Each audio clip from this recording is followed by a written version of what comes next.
Good to see you today. Thanks for being here. It is my joy to stand before you and remind you some things happening in the life of the church. You have these papers in your hand.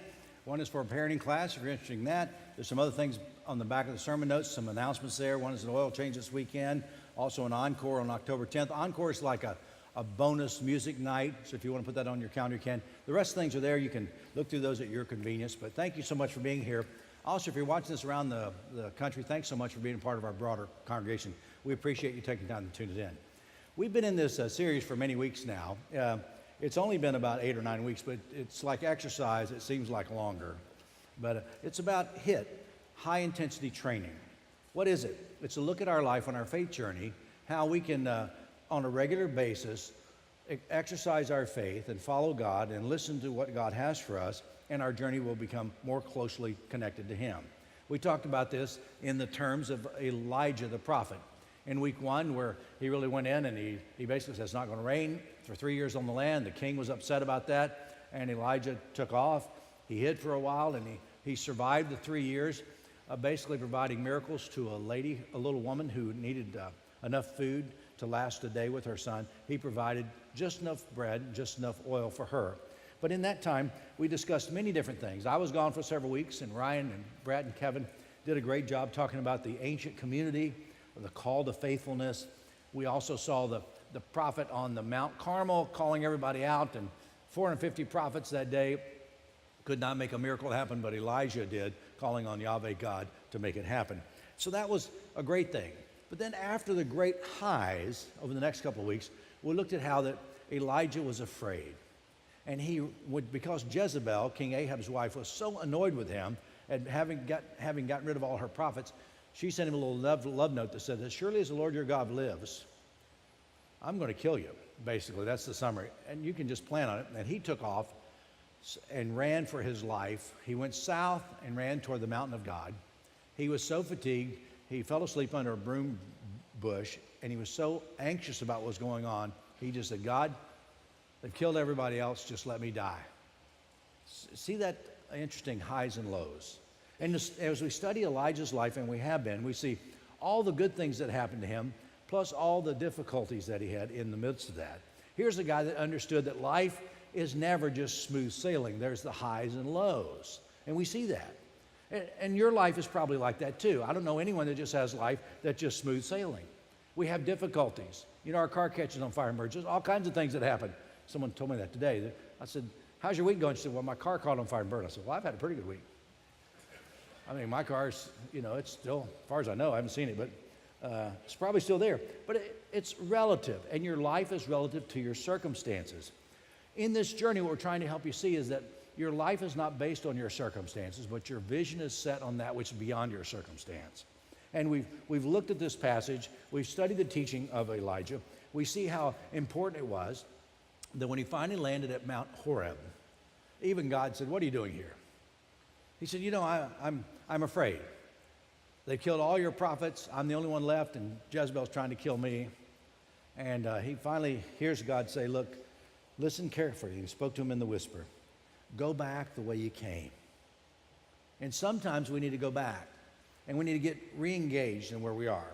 And as he did, he said, I want you to do 3 things. Anoint Hazael king over Aram, anoint Jehu king over Israel, and then anoint Elisha as your successor. Now, I think it's really interesting. Here's Elijah, the prophet of God, getting a memo from God saying, hey, by the way, you're going to be replaced. Not a good day. What do you think? Hey, wait, can't I just go a little longer? No, not immediate, but it's going to take a while. In your job and in your life, there are very few people today that live in our economy that have the opportunity to replace themselves in their job. If your job is dismissed, or you're being let go, or you're retiring, they usually don't come to you and say, hey, we want you to sit in on the interview for your replacement. It doesn't happen. It doesn't happen in the work world. It doesn't happen in the church world. I've been a part of several churches in my lifetime, and sometimes I'm leaving, and I want to say this not boldly, but I've always left of my own free will. Good news? Some guys don't have that choice. They just get cut off. But when I'm leaving, I've resigned to go to a different place or a different position. No one knows that congregation any better than I do.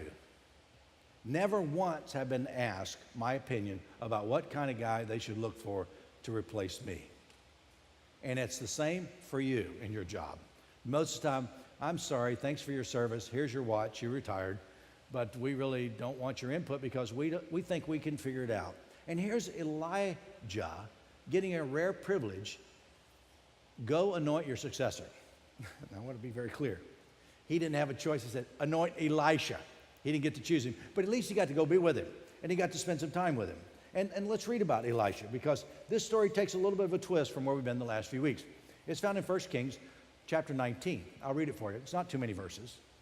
So Elijah went from there, which is Mount Horeb, and he found Elisha, son of Shaphat.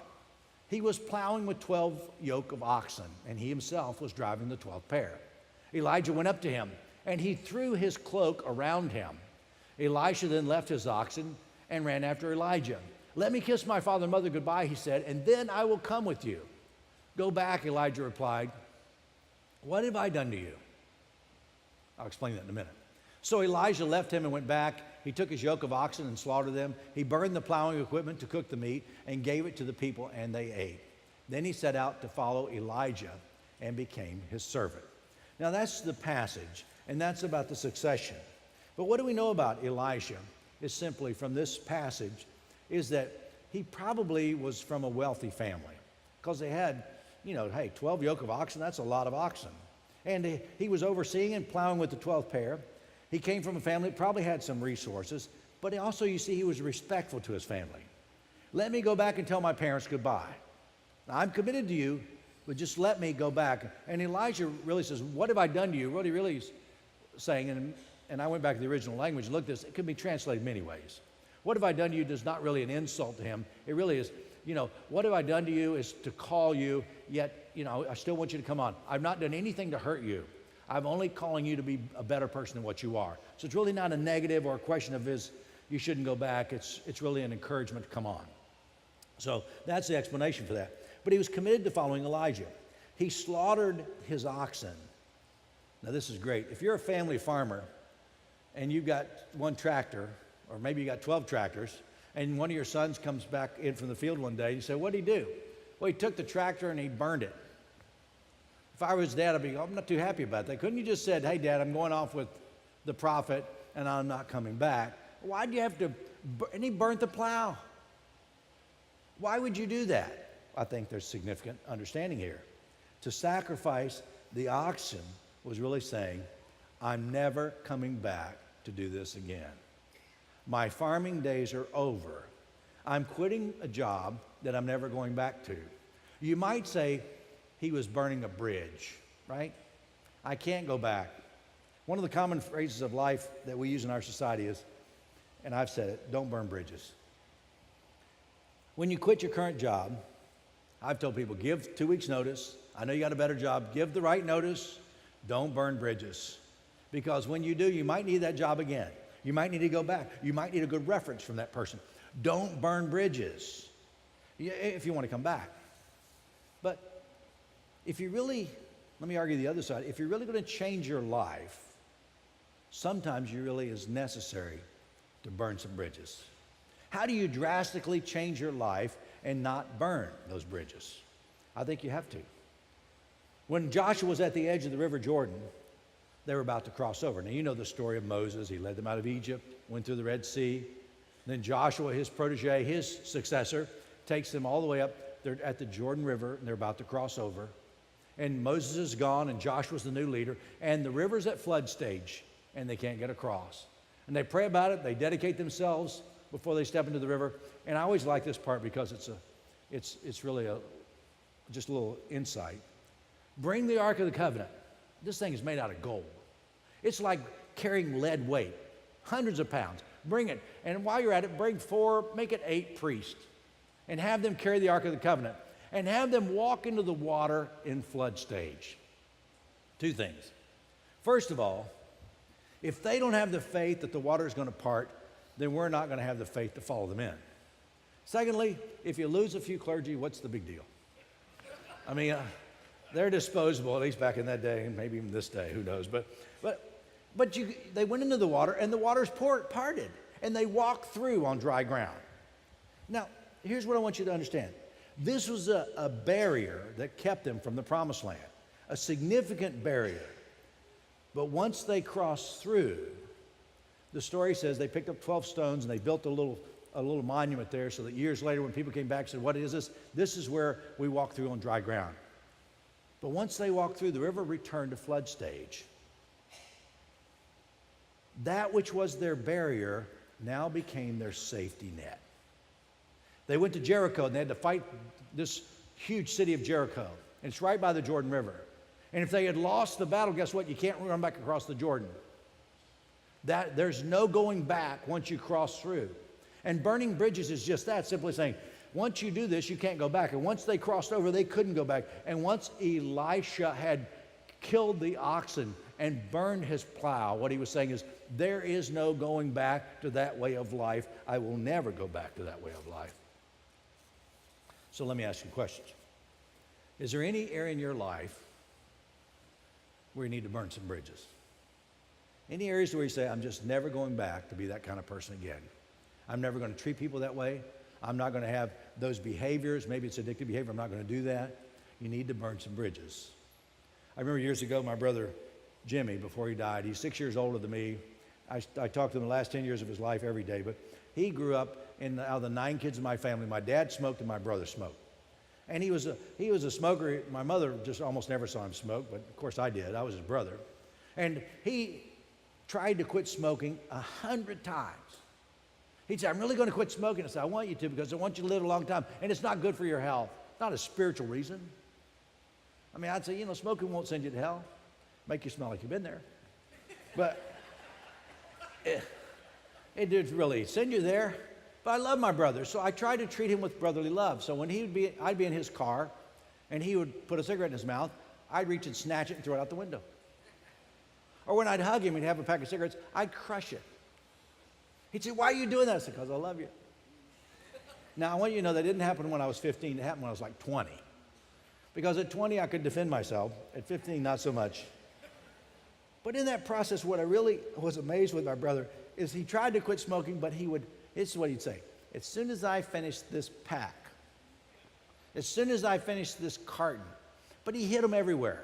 He had packs of cigarettes in the glove compartment around here. He had cigarettes stashed everywhere. And one day he said, guess what? I said, what? He said, I burned all the stash. I'm never going back. And folks, on that day, he quit forever. It was a good day. But you can't expect to quit something if you just keep the bridge to go back. Yeah, it can be other addictive behavior, but some bridges need to be burned. Some oxen need to be gone forever. It was time for Elijah to leave the comforts of home and follow his dream to be a prophet. And obviously, God was a part of his life. God whispered to Elijah, this is the one I've chosen, Elisha. He's going to be your successor. And after the goodbye, he became Elijah's attendant. Elijah went up to him, and just use your imagination for a minute. The cloak of the prophet was like a bearskin rug. And if it wasn't bearskin, it was an animal skin, lion or something, big, heavy skin. They live in a desert area, and a lot of times these guys, it'd be hot during the day, and they'd roll them up and carry them, but at night it was their blanket, big, heavy rug. And these probably were not at the laundromat very often. And I joke around and say, you could probably smell a prophet before you could see him. And I could imagine being Elisha, and here comes Elijah, and I go, is he really going to put that on me? And he puts the big garment on him. It's called a mantle or an outer cloak, but it's a big outer cloak. And it's symbolic of the prophet. And he carried around his carrying card and let people know who he was. And Elisha, he gets this, and all of a sudden, he understands what's going to be. And what he really was saying is someday, Elisha, I know you're wealthy, but someday you're going to have this. I'd be going, oh, thanks. Can we get it dry cleaned? I mean, but that's what it was. But there was this mentor-mentee relationship. What does a relationship like this look like? I don't know exactly, but I have some pretty good idea. We need to build relationships like this in life. Mentor-mentee relationships. As we begin to consider the future, we need to look to those who might carry the message to the next generation. See, I'm convinced we need to pour our lives into that age group so that they might be able to make a difference in the world. The world is different today than it was when I was a boy. It's different today than it was 10 years ago. We're living in a time where the world is changing so rapidly that historians will look back and say, that was the rapid change period of time. You know, in the 2000s, maybe 2018, things just changed so quickly. My question is, what are we going to do about the future? We have to be able to adapt. We have to make sure that the younger generation take the message to their peers. Which leads me to three things today, three thoughts. They're in your notes. You can fill in the blank if you want. I'll give them to you quickly. Here's the first one. High-intensity faith suggests humility and obedience. I mean, Elijah went to where God was, and he listened to what God had to say. He was humble. Then he went out and he put into action what God had whispered to him. He was obedient. Go back the way you came, and he did. And he went back to work. He continued his work. He had run off before because of fear. He took a detour. He'd been sidetracked. He'd been derailed. I mean, he was acting in a way that was not him. No longer was I standing up for things. I really was a little bit cowardly. So let me ask you a question. Have you ever acted in a way that afterwards you realize, that's not who I want to be? That's not the me I want to be. Maybe you responded too sharply. Maybe you shouted at someone in traffic. Maybe you treated your spouse in a way that was inappropriate, or you yelled at your children. Or maybe it's just the way you talk to people. You realize, I don't want to be that way. Or maybe you told something about someone, and after you thought, boy, I should never have said that. And that's probably not who I want to be. Elijah seems to have lost his bearings for a while. It was not that he turned his back on God or he was disobedient. He just really was going through some issues. He was afraid. He allowed the circumstances to overwhelm him, and it appears it took him a few days to recover and begin to be again what God called him to be. Boy, I want you to know that resonates with me. James says Elijah was a man just like us, and he was. If you really want to learn from a guy who was truly human, you read the story of Elijah and realize we can resonate, because sometimes we're not always at our best. But we can have moments of having extreme faith. We have moments where we can look danger in the eye, and we have other times we can stand up. But extreme faith requires extreme obedience. So what happens next? Number two, high-intensity faith passes the baton. God told Elijah to anoint Elisha as his successor. And he comes to him, he throws his cloak around him, and he begins the process. And they begin this father-son mentorship. And it happens wonderfully when they pass the baton. A few years ago in the Olympics, the Americans, their track team was the fastest by far in the world. But they didn't win the relay race. Why didn't they not win the relay race? It's because they did not transfer the baton quickly and efficiently. It's critical that we don't drop the baton between this generation and the next, because the world is shifting. How do we make sure the next generation gets the message? How do we protect them and guide them into all truth? How do we help them? Well, we have to connect now with them. We have to lead them. We have to mentor them. Next week, on this stage, I'm going to introduce you to a guy by the name of Mike Ross. Mike Ross has been a lifelong friend of mine. Years ago, when I was in my 20s, I was on his staff. He was my senior pastor. He's about 10 years older than I am. And he's been one of my board members for 20 years. But for the first time ever, I'm going to have him on the stage, and I'm going to interview him next week. So I'm going to ask him questions like, how was it to have such a mentee like me that was just outstanding? I mean, those kind of humble questions. But questions that, but it'll be fun next week. You'll get a different dynamic next week as we talk about quite a few things I think will be of importance to you. But that's coming next week. You won't want to miss it. But he was one of my mentors, probably the guy that's influenced me as much as anything else, which we need more mentors like that. And you say, well, I need a mentor like that.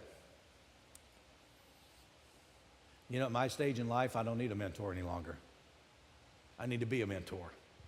And some of you guys, you say, well, I don't have a mentor. Okay, then be one. Because there are people around you who could sure use your wisdom and your advice and your humility. And that seems to be what was in this story, which leads to the third truth of the day, and it's this. High-intensity faith sticks to the task. The Elijah story continues in 2 Kings chapter 2. Now what we think may have happened is Elijah calls Elijah, he gives him the cloak, you're going to be my successor. History tells us, and scholarship says, it was 7 or 8 years before Elisha finally took up the mantle or the rug or this cloak. I mean, when it was about time for him to depart this life, Elijah was to depart, it was prophesied that he would leave in kind of a wind. He would be taken up. He's not just going to die. And as they're traveling along from Gilgal to Gilgal, when Elijah says to Elisha, you know, the Lord's sending me to Bethel. We've been there a while, but I'm going to go to Bethel. You just stay here. And listen to what Elisha says. Remember that? Here's this phrase. As surely as the Lord lives and as you live, you're not getting rid of me. I'm going to follow you. I will not leave you. When they get to Bethel, there's this whole group of about 50 prophets. They walk up to the young guy and say, hey, we hear that your boss, the prophet, he's going to leave today. Are you ready for that? He goes, shh. I know it, but don't talk about it. Then Elijah comes back to his mentee and he says, hey, I'm not going to be in Bethel. I'm going to go down to Jericho. But just stay here in Bethel. And he says, as surely as the Lord lives, as you live, I'm not staying here. I'm going with you. And then he gets there and he gets to Jericho. And there's this group of prophets. Hey, did you know this is going to happen? He said, shh. Don't talk about that. I know he's leaving, but don't talk about it. And then after he's at Jericho, just across Jericho is the Jordan. We talked about that a minute ago. But just across there's the Jordan. And he says, stay here. I'm going to go across the Jordan. It's almost the same thing. Elisha responds, as surely as the Lord lives and as you live, you're not getting rid of me. I'm staying with you. And they cross over to the edge of the Jordan, and they're about to cross over, and Elijah takes this big cloak off, rolls it up, and reaches down and touches the water. The water's part. They walk through on dry ground. When they get to the other side, all the prophets are sitting there looking and say, wow, you can tell the Spirit is on Elijah. Look at that. That's pretty cool. Yeah, that's pretty cool. Then he looks at his protege, Elisha, and he says, okay, you've stuck with me. What do you want? Before I leave, what can I do for you? He said, let me inherit a double portion of your Spirit. Elijah says, you've asked a difficult thing. If you see me when I'm taken, it'll be given to you. If you don't, it will not. But what was he really asking? I've heard people say, I don't want what Elijah has. Give me a double portion. I've heard people say, you know, sing a song, a double portion of your Spirit, Lord. That's what I want, a double portion. When in reality, that's not what it means. So what does it mean? What he really meant was when in the inheritance issues of life, if there were 10 kids, there'd be 10 shares of the estate, except they would split it into 11. And the oldest child would get 2 shares. He would get a double portion. And literally, it means 2/3. And because there usually was 2 kids, so if there's 2 kids and it's 50-50, no, it's going to be split into 3 parts, and the oldest kid gets 2/3. He gets a double portion. So instead of 2/3, they say double because it's for, what he really was praying is what? I don't want twice the amount of Spirit you have, but what he really was saying is, treat me like I'm your firstborn son. Treat me, I want to be your heir. I want to be your successor. I've been following you all these years just so that I can be your successor. And I think that's important to understand. And then, no sooner had he said that, this big chariot of fire comes out of the sky, and Elijah disappears. And as he goes, you hear Elisha calling out these words, my father, but he's gone. But there's one thing that's still on the ground, that coveted animal skin rug. And he goes over and he picks it up, and that's called the mantle or the outer cloak. And everybody began to say, even he asked himself, well, where now is the spirit of Elijah? And he walked over to the Jordan River, and he touches the river, and the river parts. And those 50 prophets on the other side, they said, wow, the spirit of Elijah is now on his successor, Elisha. The transition was complete. Folks, we have an opportunity in our community, in our world, to make a difference in the next generation. How do we do that? Well, I think the best thing for us to do is make sure that we talk to Jesus And so, the Spirit of Jesus has been alive for 2,000 years. And I want a double portion of that. What do you mean? I want him to treat me as the heir to the Spirit. I want the Spirit of Christ to live in me. I am a follower of the teachings of Jesus, and I want his attributes, his qualities to be mine, and I want to share that with the world. And as he does that, guess what? I think that humility, that love, that sacrifice is what this world needs, and we can share it and make a difference. I want to pray for you about that. Can I do that? Father, in a moment like this, my prayer for my family, my friends, my community is that the very presence of Jesus would be felt in their life. That they too would take up the mantle and say, I'm going to follow Jesus. I'm going to live like he did. I'm going to love like he did. I'm going to live my life in a way that's less selfish and more selfless. Father, as we do that, the world can be changed one person at a time. Thank you for your love and grace. Thank you for your faithfulness. We pray this in Jesus' name. Amen. Would you stand, please? I'm going to tell you a quick story in closing, and as I do, remind you, if you want to pray, there's always good people up front who would be delighted to pray with you. Here's my suggestion. Oftentimes, that what appears distant is really closer than you think. One day on my way to the office, I was driving out of my subdivision. I live in Saddle Creek, which is about 2 miles down the road. And right across from the entrance to Saddle Creek is the National Cemetery. And if you've not been out there, it's a beautiful cemetery, but great opportunity to drive through, and it's a wonderful time to spend a few minutes. But one day I was driving out of my subdivision. I'm looking right at the cemetery, and I look, and in the distance, I see someone flying a kite in the cemetery. Now, there's kind of trees. You can't see very well. I see this kite, and it's just moving all over the place. I go, wow, that'd be a great place to fly a kite until you get caught. Because they have security there. They won't let you go out there and fly a kite. But I was intrigued by it. And as I'm driving up there, probably shaving, talking on the phone, my normal routine, I pull up to the stop sign, and as I do, the trees are gone, and I begin to see more clearly, and it's not a kite off in the distance. It's a golf cart with a stupid flag on it. I'd been totally duped. I mean, what I thought was something way out there was just a little flag, and I began to laugh and go, boy, I missed that. I was really confused. And I thought, but it is true. Sometimes that which is really close, we think it's really far away, but it's not. I want to suggest to you today, it's even true with God. Some of you think he's distant, he's far away, but I want you to know he is as close as the whisper in your ear.